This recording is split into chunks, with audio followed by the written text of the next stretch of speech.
निखिल संभाल के।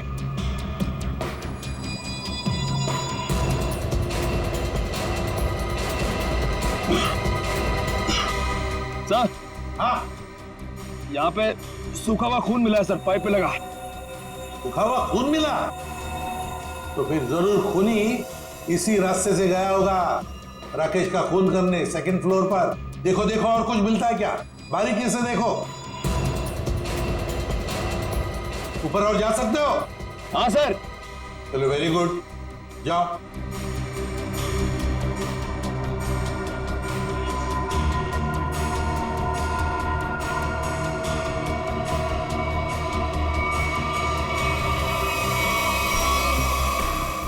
यहाँ पे सर घिसड़ने के निशान है और यहाँ पे खाल भी लगी हुई है सर।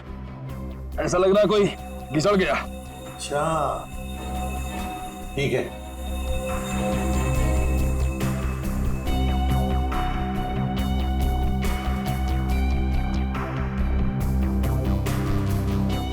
सर, यहाँ से ये नहीं पता चल पा रहा है कि राकेश का रूम कौन सा है। एक काम करते हैं, हम लोग ऊपर जाके राकेश के कमरे की खिड़की खोलते हैं। सर।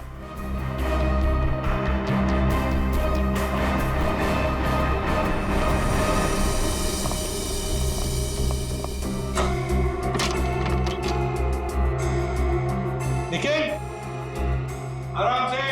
सर। कोई घाई नहीं है।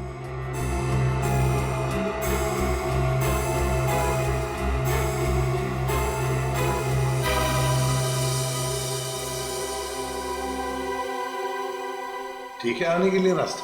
हाँ सर। मतलब खूनी यहीं से आया था? सर, फर्स्ट फ्लोर के कमरे की खिड़की और इस कमरे की खिड़की दोनों अंदर से बंद थे। तो सर खूनी ने अंदर आके खून किया कैसे? और सर जब खून हुआ तो राकेश की माँ भी नहीं उठी।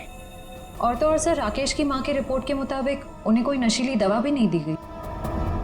इसका एक ही मतलब हो सकता है श्रेया, कि हॉस्पिटल का कोई है, हॉस्पिटल का कोई है जो खूनी के साथ मिला हुआ है।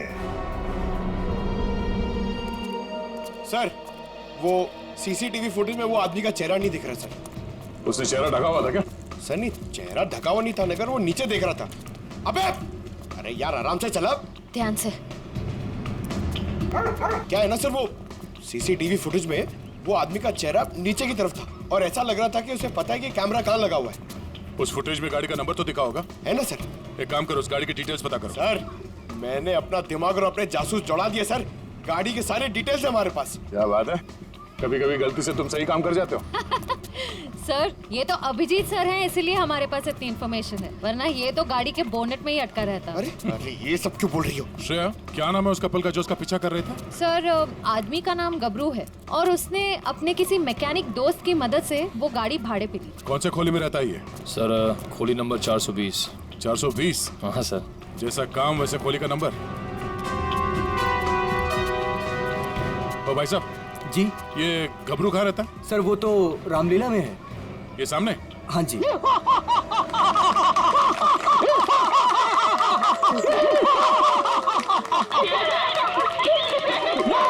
रावण, लंकाधिपति रावण, 10 मुंह वाला रावण। ए हंसो मते, नहीं तो चमाट मार दूंगा। तो मेरे पास है सर्वशक्ति, सर्वशक्ति है मेरे पास। मैं कर दूंगा सबका सर्वनाश। अबे ओए, तेरा सर्वनाश करने हम आए हैं। और कौन हो आप लोग? गबरू, देख तेरे पैर आ गए। जाओ यहाँ से, रावण का सीन चल रहा है। ओए, हम इतना सीन देखने नहीं आए, तेरे इस नाटक से पर्दा उठाने आए, समझा? पर्दा उठाने? पर्दा तो कब का उठ चुका है। जाओ, डिस्टर्ब मत कराओ। मैं हूँ रावण। डिस्टर्ब तो तुमने कर दिया हमें। अब ये नाटक बंद कर, हम लोग सीआईडी से हैं। क्या सीआईडी से? यहाँ पे रख लो, पहले बताना था ना। भागो रावण, भागो। ओके, निकल, पकड़ो से।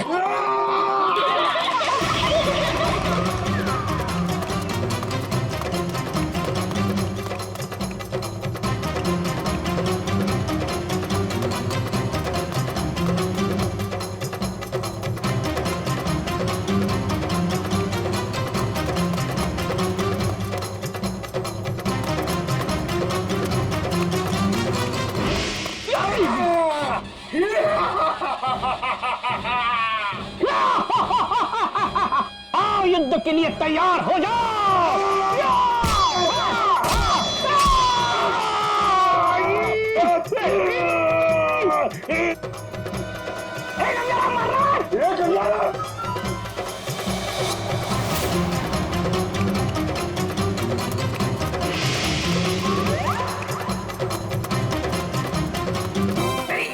अरे छोड़ सीआईडी पीछे आ रही। अरे मैं तेरा मन्नू मामा छोड़। अरे छोड़ नहीं, ये ठूस चल।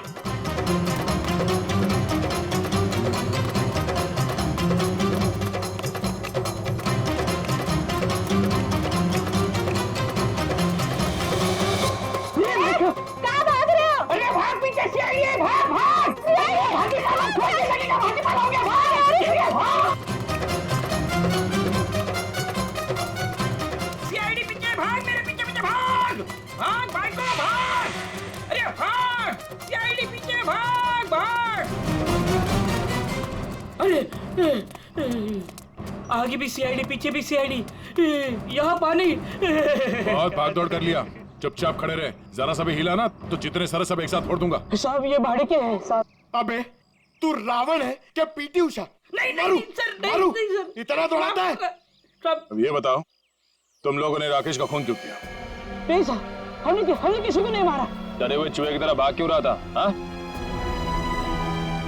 अरे सीआईडी मुझे तो डर के मारे भाग निकल गई। नहीं साहब, ये भाड़े का है। भाड़े का? हाँ। ये भी?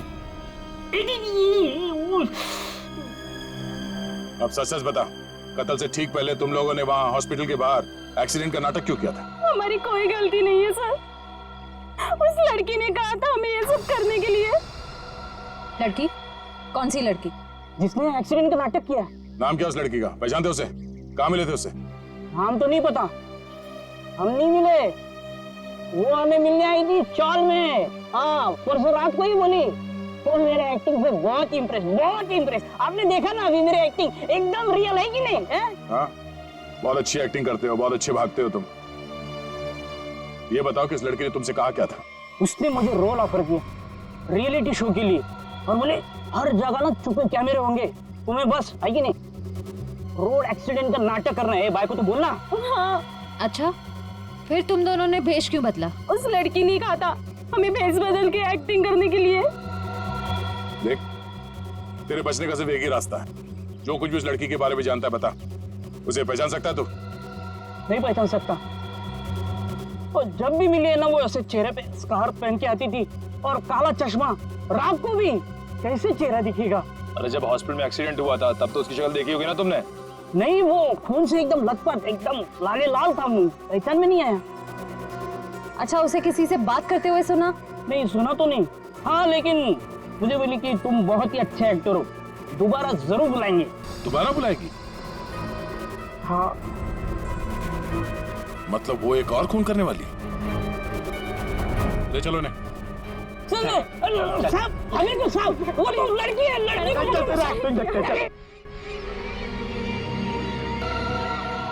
तुम्हें एक काम बोला था मैंने और वो भी तुम भूल गए।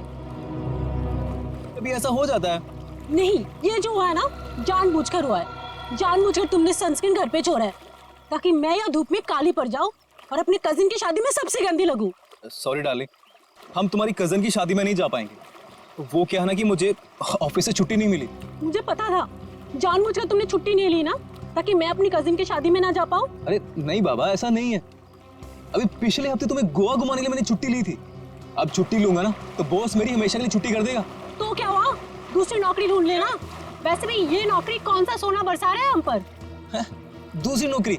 अरे तुम्हारे चक्कर में पहले 3 नौकरियां छोड़ चुका हूं मैं। ये गलती भी अब मेरे ही ऊपर। सारी गलती ना तुम मेरे ऊपर ही डालो। तुमसे शादी को की थी मैंने। हाँ यार, ये सवाल मैं अपने आप से भी पूछ रहा हूँ, आखिर मैंने शादी की ही क्यों? अरे भाई छोड़ो यार ये झगड़ा वगड़ा, सब ठीक हो जाएगा।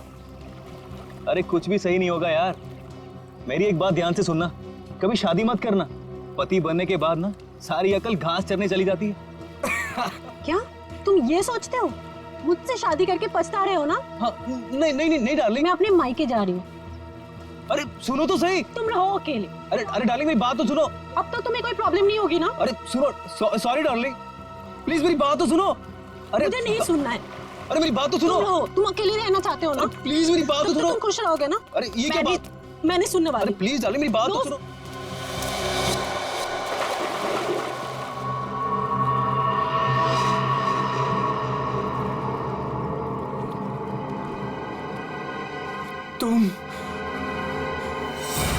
तुम जिंदा हो?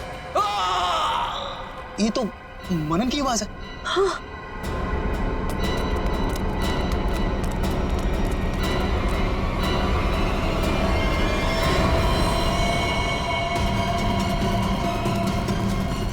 मनन, मनन, ये तो मर गया। मनन,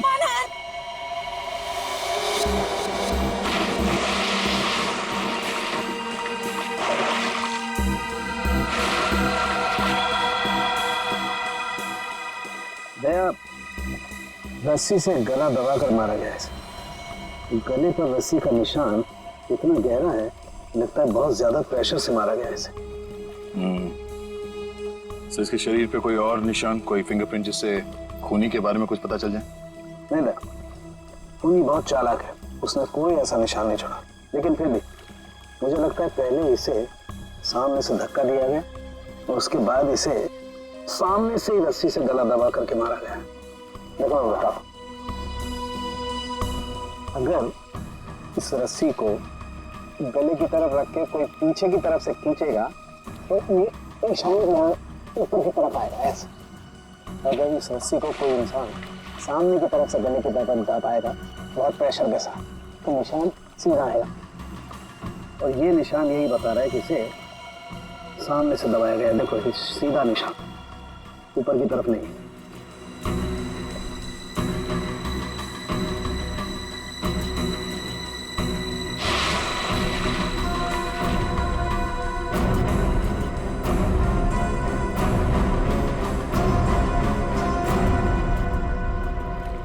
आप लोग कहाँ थे आप लोग जब ये खून हुआ? सर आप घर के सामने थे सर। ये मुझसे झगड़ा कर रही थी और मैं इसे मना रहा था सर। पर गलती तो तुम्हारी थी ना, और तुम्हारी वजह से लड़ाई भी हो रही थी। एक मिनट, ये आप लोग झगड़ा बाद में करते रहना। ये बताओ कि खून किसने किया? सर वो पता नहीं, लेकिन वो कोई लड़की थी। इसका मतलब आप लोगों ने खूनी को देखा है? नहीं सर, हमने खूनी को नहीं देखा। तो फिर आप कैसे कह सकते हैं कि खूनी कोई लड़की थी? मनन किसी लड़की से बहस कर रहा था। उसकी चीख से पहले वो किसी लड़की से बहस कर रहा था। अच्छा वो क्या बोल रहा था? वो जोर जोर से यही चिल्ला रहा था कि तुम जिंदा हो, तुम तो मर चुकी थी। फिर सर जोर से उसकी चीख सुनाई दी और हम लोग दौड़ के यहाँ पे आए और फिर आके देखा मानन मर चुका था। वॉचमैन, जरा ठीक से याद करके बताओ कि पिछले 2 घंटे में यहाँ पे कौन कौन आया था? हाँ सर, मुझे अच्छी तरीके से याद है। मैं पूरा टाइम गेट पे ही ड्यूटी कर रहा था और साहब मेम साहब और मनन साहब के अलावा यहाँ पे कोई नहीं आया। हो सकता है किसी और रास्ते से कोई अंदर आया हो। सर इस घर के चारों ओर तो यहाँ घुसना नामुमकिन है ना। कोई तो जरूर आया है अंदर। वो अंदर आया, खून किया और चला गया। और स्विमिंग पूल को चेक किया, कुछ मिला? सर ये बिना ढक्कन की बोतल के अलावा कुछ भी नहीं मिला सर। मगर पानी क्या मस्त है, ठंडा ठंडा, बहुत मजा आ रहा है। पंकज, तुम यहाँ पर क्या पिकनिक मनाने आए हो? नहीं सर, नहीं सर, भारत हो भारत।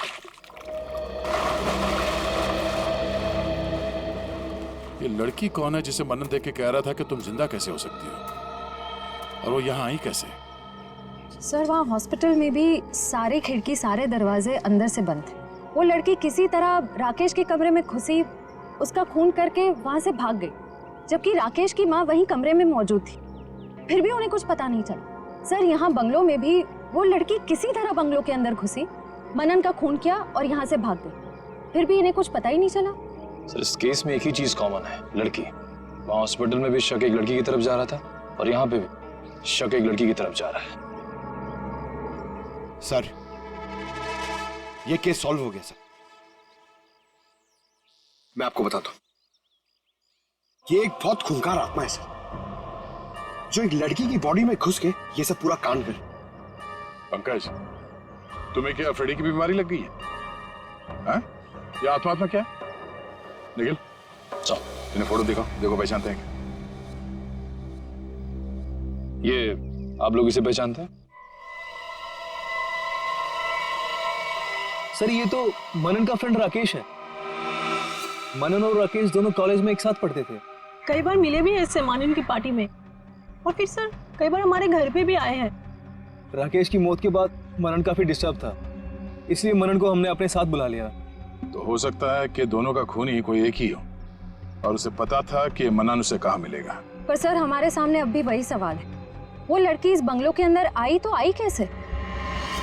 हाँ सर, कोई आदमी आसमान चीर के या फिर जमीन फाड़ के थोड़ी आ सकता है। ये जरूर कोई आत्मा।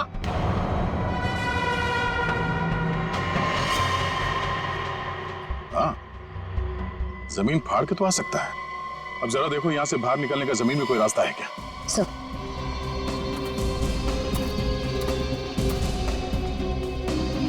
ये फोटो देखो,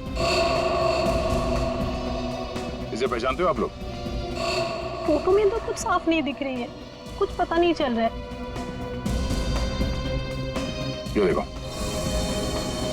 सर मैं इसको नहीं पहचानता, ये कौन है ये सर?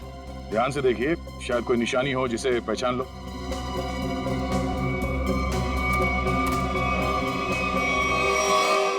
सर! हाँ? क्या हुआ? सर, ये मैनहोल। खोलो से।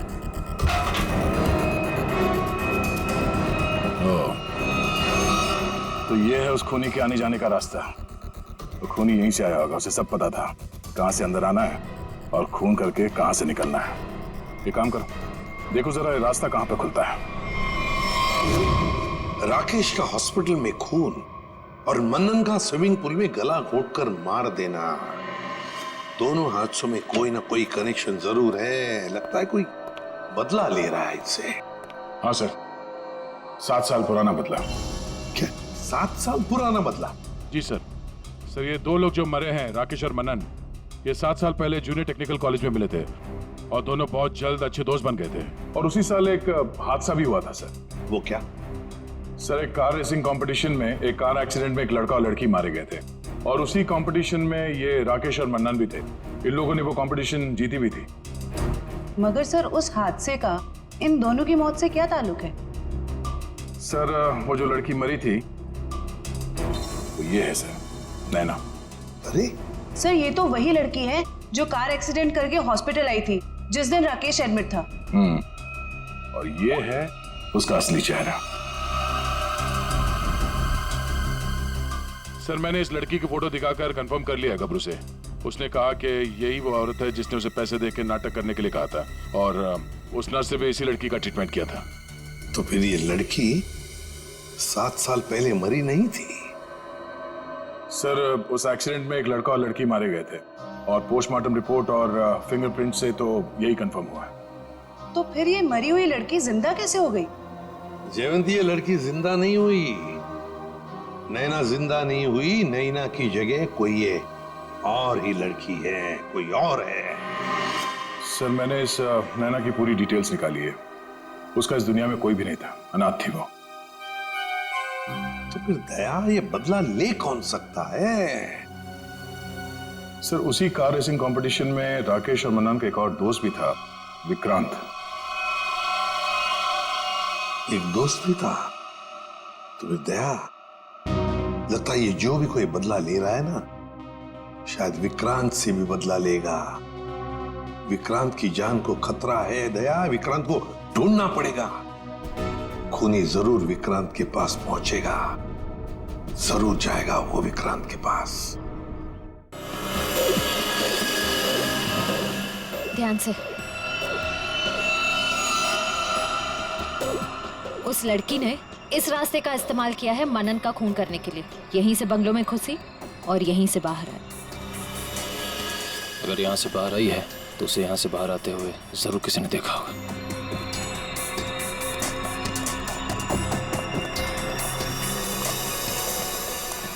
अरे सुनो भाई साहब। हाँ जी सर। इस लड़की को देखा? हाँ अब देखा है ना सर। कब और कहाँ देखा? मैडम देखिए, हम दुकान छोड़ के कहीं नहीं हिलते हैं, टिके रहते हैं यहाँ पर। तो अब यहीं देखा होगा ना। अच्छा, वो किधर गई कुछ पता है आपको? बस इधरी रोड पे से वो बबलू की टैक्सी में गई है। बबलू की टैक्सी? कितने बजे? 10 साढ़े 10 बजे होंगे मैडम।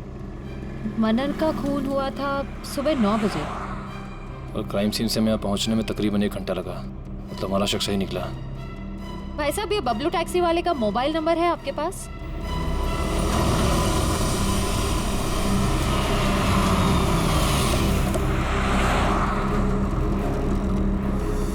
सर यही वो जगह है जहाँ पे मैंने उस लड़की को छोड़ा था। यहाँ पे? हाँ सर। ये तो काफी बड़ी जगह है।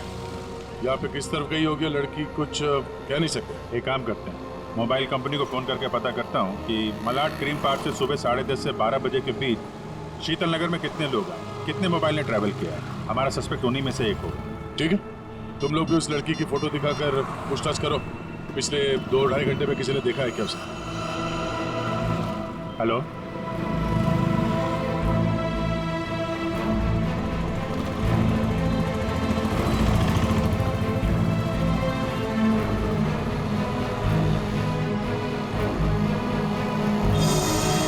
क्या नंबर पता है?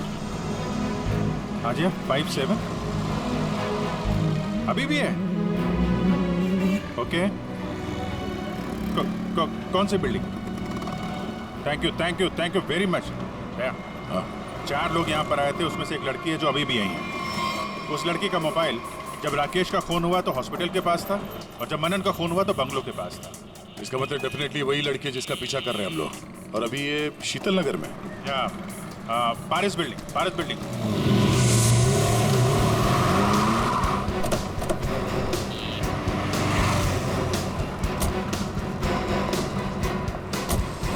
अरे सुनो भाई, इस लड़की को तुमने देखा है यहाँ पे? अरे हाँ साहब, ये कुछ देर पहले ही यहाँ आई थी, अभी बिल्डिंग में गई है। कौन से फ्लोर पे? 3rd फ्लोर पे, 302। कौन रहता है वहाँ पे? दीपक साहब का घर है, लेकिन कुछ दिनों से शहर के बाहर गए हैं साहब। अरे तो यहाँ कौन रहता है, किससे मिलने आई है वो? दीपक साहब के एक दोस्त हैं, विक्रांत जी, वो यहीं रहते हैं। विक्रांत? कहीं ये विक्रांत तो नहीं राकेश और मेनन का दोस्त, और यहाँ छुप के बैठा है? हो सकता है, और अगर वही है तो उसकी जान को खतरा हो सकता है। चलो पंकज, तुम यहीं रुको, देखना बाहर ना जाने पाए।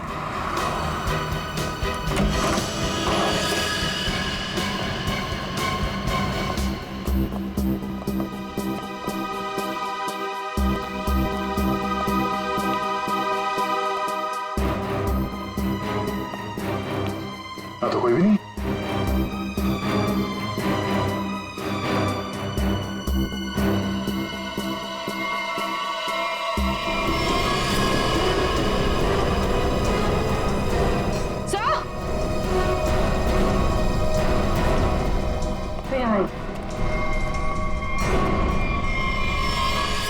ये तो विक्रांत है, मर चुका है। सर, उस लड़की ने एक और खून किया और फिर से गायब हो गई। नहीं, इतनी जल्दी गायब नहीं हो सकती। वॉचमैन ने बताया था ना, अभी तो ऊपर आई है, बिल्डिंग में ही कहीं होगी। नीचे से तो हम लोग ऊपर आए हैं।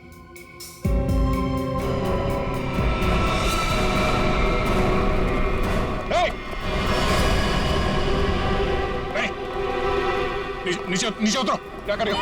पास मत आना, नीचे पास मत आना, नहीं तो मैं कूद जाऊंगी। क्या कर रही हो? मैं बता रही हूँ, मैं कूद जाऊंगी। नहीं, नीचे आओ। क्या प्रॉब्लम क्या है?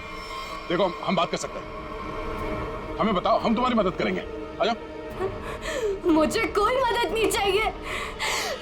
तुम सीआईडी वाले कभी मेरा दर्द समझ नहीं सकते। मैं अपने सारे दर्दों का बदला ले चुकी हूँ। अब मेरे जिंदा रहने का कोई फायदा ही नहीं है। नहीं, देखो, हम जानते हैं तुम नैना नहीं हो। उसका चेहरा लगा रखा है तुमने, और तुमने जो किया है वो गलत किया है, गुनाह किया है तुमने, और खुद की जान देकर एक और गुनाह करने जा रही हो। क्यों कर रही हो ऐसा? हैं? कौन हो तुम?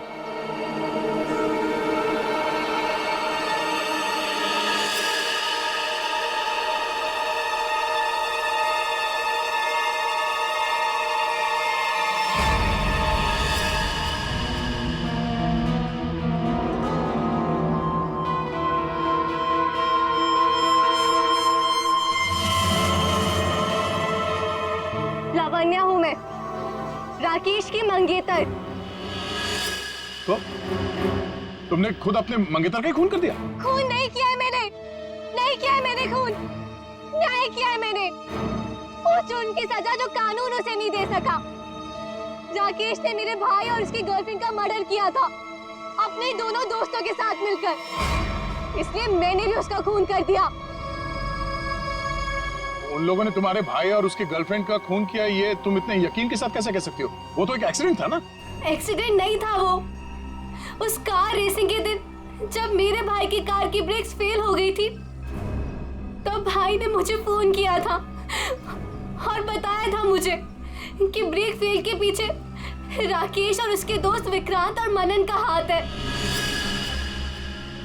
और फिर गाड़ी खाई में गिर गई और दोनों की मौत हो गई।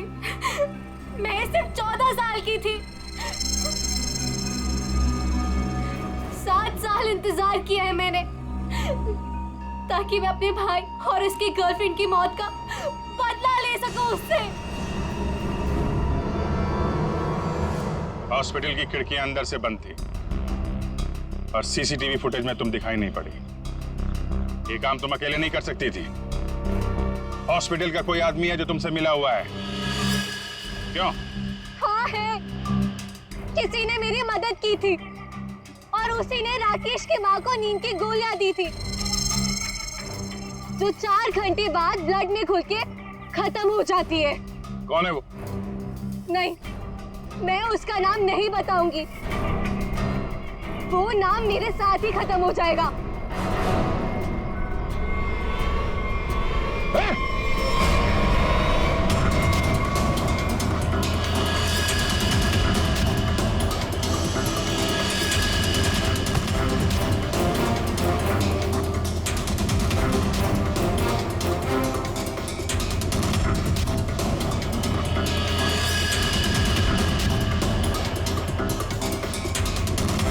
छोड़ते जाओ, धीरे से।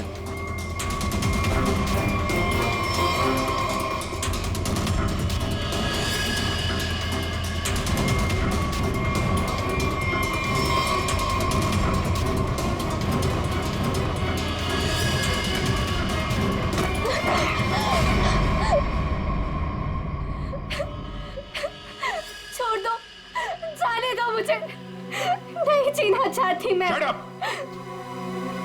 तुम्हें जिंदा भी रहना पड़ेगा और उसका नाम भी बताना पड़ेगा। कौन है वो?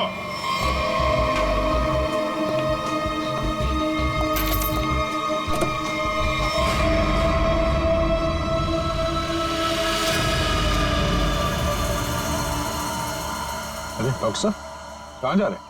वो भी अकेले अकेले? सीआईडी? डॉक्टर साहब कहाँ परेशान हो रहे हैं?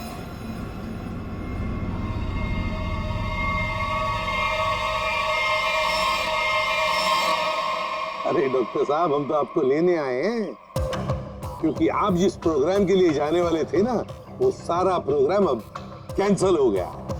अब आपका प्रोग्राम हमारे साथ हमारे ही जेल में।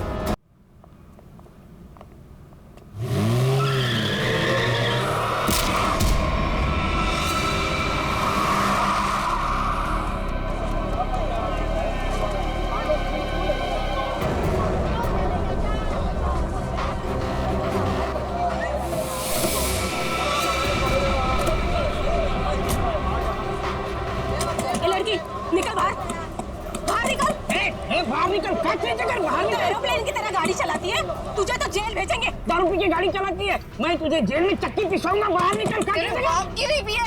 अपने पैसों की भी अच्छा हट। एक तो हमारे गाड़ी का भरता बनते बनते बच गया और ऊपर से बहस कर रही है। चल निकल बाहर। तुम दोनों का भी भरता बना दोगी। ये धमकी क्या दे रही है? चल निकल बाहर, दिखाती हूँ तुझे। चल बाहर निकल। अरे इसे तो चोट लगी है, खून भी बह रहा है। पहले इसको जेल जाना होगा। क्या हो रहा है यहाँ पे? नर्स देखो, हमारा एक्सीडेंट किया है, अभी यहाँ आके भी एक्सीडेंट किया है। बोलो। अरे ये तो बेहोश हो गई। बर्ड बॉय, इसे स्टेशन लेकर आओ। इसको खोलो। दरवाजा खोल। खोलो इसको। अंदर से लॉक है। इसकी जान खतरे में, खोलो इसको कोई। ये लड़की, दरवाजा खोल। नर्स, जल्दी से इसका इलाज करो, पुलिस स्टेशन ले जाना है। इसकी वजह से आज मर जाते हम। चाहे कुछ भी हो जाए छोड़ूंगा नहीं इसे मैं। इसे जेल भेज कर रहूंगा। हमारी जान चली जाती तो। शर्म आनी चाहिए आपको। इस लड़की की इतनी हालत खराब है और आपको पुलिस स्टेशन की पड़ी है। ये चलो। बस लेकिन इधर जल्दी करो इसका। आप यहीं रुकिए, आप अंदर नहीं आ सकते। ठीक है, तुम अपना कर्म करो, हम अपनी शर्म करते। जल्दी इलाज करो। आज हम इसकी वजह से मर जाते, उसका क्या? हाँ, और तुम भी उसकी जगह लेटी होती तो। मैं क्यों? मुझे पता है तुम चाहते हो कि मेरा एक्सीडेंट हो जाए। नलिनी कहाँ है? हमें क्या मालूम? तुझे क्या हम यहाँ के रिसेप्शनिस्ट लग रहे हैं? अरे अभी एक लड़की का एक्सीडेंट हुआ था, उसको थोड़ी देर में अंदर लेकर आए थे। कहाँ है वो? लगता है ये लड़की उसकी दोस्त है। अच्छा, वो तेरी फ्रेंड है।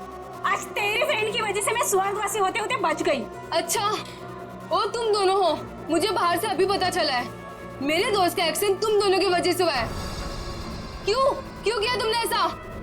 अगर मेरे दोस्त को कुछ भी हुआ, मैं तुम दोनों को छोड़ूंगी नहीं, केस कर दूंगी। उल्टा चोर कोतवाल को डांटे। अरे तुम क्या केस करोगी? हम केस करेंगे तुम्हारे दोस्त के ऊपर। दारू पी के गाड़ी को ठोक दिया है, चकनाचूर कर दिया हमारी गाड़ी को। ड्रिंक एंड ड्राइव के केस में अंदर भेज दूंगा, समझे? कानून मत सिखा मुझे, मैं वकील हूँ। तुम दोनों तो गए काम से। ये तो हमें धमकी दे रही मुन्नू। हाँ, मुझे भी कुछ ऐसा ही लग रहा है। देखो, आप हमें इस तरह से धमकी नहीं दे सकते। ये क्या हो रहा है? शांत रहिए, जरा शांत रहिए। हॉस्पिटल है, कोई मच्छी मार्केट नहीं। अरे आप लोग सब जानते हैं ना कि अस्पताल है और उसके बाजू में आसपास कहीं भी ध्वनि प्रदर्शन किया तो आपको सजा हो सकती है। सॉरी डॉक्टर साहब। शांत रहिए। इलाज।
सर, पूरे शरीर पर कम से कम 25 से 30 घाव होंगे। कितनी बेरहमी से मारा है इसे, इतनी नफरत।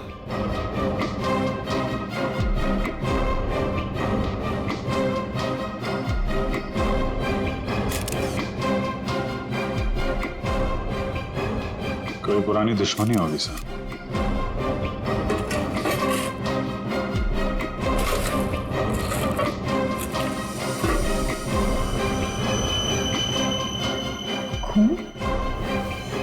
सर, डस्टबिन में से ये खून से सनी हुई कैंची मिली है। लगता है इसका खून इसी से किया गया है। ये देखो अभिजीत,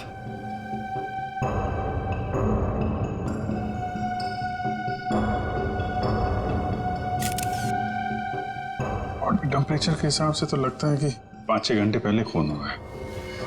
शायद रात को 2-3 बजे के करीब।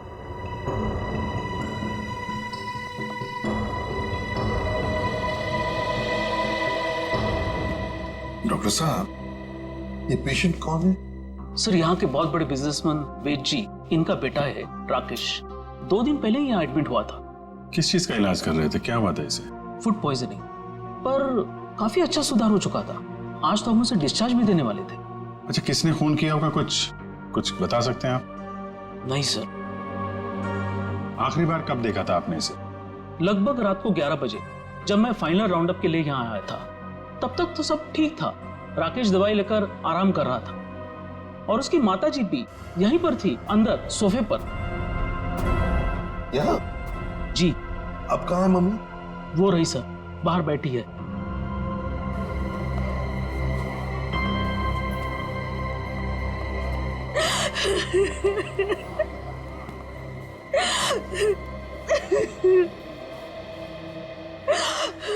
आप तो कमरे में ही थी ना राकेश की देखभाल करने के लिए? हाँ सर, मैं यहीं पे रुकी थी। रात को करीब 9 बजे मैंने अपनी बेटी और लावण्या को घर भेज दिया था। उसके बाद मैं राकेश की देखभाल के लिए यहीं रुक गई थी सर। तो फिर 2 से 3 बजे के बीच आप कहाँ थी जब ये हादसा हुआ? सर मैं अंदर ही थी। अगर आप यहीं पर थे तो शायद आपने खूनी को देखा होगा। याद कीजिए, क्या आपने यहाँ से किसी को आते जाते देखा? नहीं सर, मैं अंदर सोफे पे सो रही थी। सुबह जब मेरी आंख खुली तो राकेश की लाश को देखा मैंने। कितनी बेदर्दी से मारा मेरे बेटे को। सर अगर मुझे पता होता तो मैं अपने बच्चे को बचा नहीं लेती सर।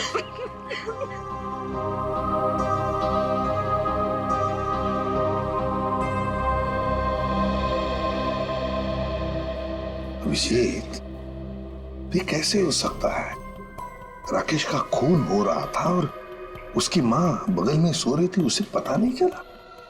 अब राकेश का जब खून हो रहा था तो खुद को बचाने के लिए वो चीखा चिल्लाया होगा, हाथ पैर झाड़े होंगे, कुछ तो सुनाई पड़ता माँ को। माँ इतनी गहरी नींद में सो रही थी कि उसे सुनाई तक नहीं पड़ा। ऐसी नींद की शायद किसी ने जैसे बेहोशी की दवा दी हो। अभी मुझे तो यहाँ कुछ न कुछ तो गड़बड़ लगती है, कुछ न कुछ तो गड़बड़ है।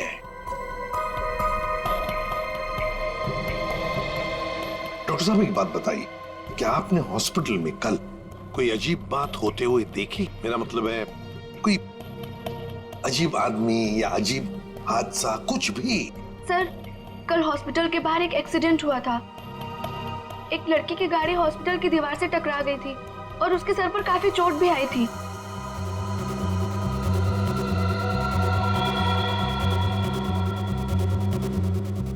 कैसी हालत है अभी उनकी? सर अभी तक होश नहीं आया है। तो इसमें अजीब क्या है? सर वो ड्रिंक एंड ड्राइव का केस था। उस लड़की से एक आदमी की गाड़ी का एक्सीडेंट हो गया था और वो दोनों आदमी औरत उसका पीछा करते करते हॉस्पिटल में आए थे और जिद कर रहे थे कि उसको पुलिस के हवाले करके ही मानेंगे। कब हुआ था ये? यही रात के 10:30 बजे के आसपास। वो कपल तो यही बैठकर उस लड़की के इलाज होने का इंतजार कर रहे थे ताकि उसके बाद वो उसे पुलिस चौकी ले जा सके। तभी उस लड़की की एक दोस्त भी आई। उन लोगों में झगड़ा इतना बढ़ गया कि मुझे खुद यहाँ आकर उनको शांत करना पड़ा। तो फिर लेके गए उसे पुलिस स्टेशन? हाँ सर, डिस्चार्ज के बाद ले गए। कब डिस्चार्ज दिया था लड़की को? लगभग 2-3 बजे के आसपास। ओह, तो उससे 3 बजे के बीच तो खून हुआ है। कौन से पुलिस स्टेशन में लेके गए, कुछ बताया? शायद शास्त्री नगर पुलिस स्टेशन ले जाने की बात कर रहे थे। सर एफआईआर से पता चल जाएगा वो लड़की और कंप्लेन करने वाले कपल के बारे में। निखिल, जरा शास्त्री नगर पुलिस स्टेशन में फोन करके पूछो कोई ड्रिंक एंड ड्राइव का केस है क्या वहां पे। डॉक्टर साहब एक काम कीजिए, कल रात 10:30 बजे से लेकर आज सुबह 7 बजे तक यहाँ हॉस्पिटल में जितने भी लोग मौजूद थे, पेशेंट के रिश्तेदार हो, दोस्त हो, जो भी कोई हो, उन सब की लिस्ट चाहिए हमें। Okay, thank you. सबका कहना है कि कल रात ड्रिंक एंड ड्राइव का कोई भी केस हम लोगों ने दर्ज नहीं किया। ड्रिंक एंड ड्राइविंग का केस दर्ज नहीं हुआ है? अभिषेक, ये चक्कर क्या है? मुझे तो गड़बड़ लगती है। कहीं ऐसा तो नहीं कि ये राकेश का खून और इस लड़की के गाड़ी का एक्सीडेंट होना, ड्रिंक एंड ड्राइविंग का केस दर्ज होना, कहीं ना कहीं तो संबंध लगता है। क्या लगता है तुम्हें? हो सकता है सर, वो लोग पुलिस स्टेशन गए ही नहीं। हो सकता है ये एक्सीडेंट भी नकली हो। लेकिन सर वो एक्सीडेंट असली था और उसकी चोट भी असली थी। उस लड़की के सर से बहुत ज्यादा खून निकल रहा था। बड़े बड़े काम करने के लिए थोड़ा खून पसीना बहाना पड़ता है। इतना बड़ा कांड किया है, थोड़ा बहुत खून बह गया हो तो क्या कर सकते हैं। हाँ फ्रेडी, सिस्टर के साथ जाओ और उस लड़की का स्केच बनवाओ जिसकी गाड़ी का एक्सीडेंट हुआ। हाँ यस। अभिजीत, हॉस्पिटल का सीसीटीवी फुटेज चेक करते हैं और उस गाड़ी की डिटेल्स भी निकालते हैं, और तो और उस कमरे का भी चेकिंग करते हैं जहां पर उस लड़की का इलाज हुआ था।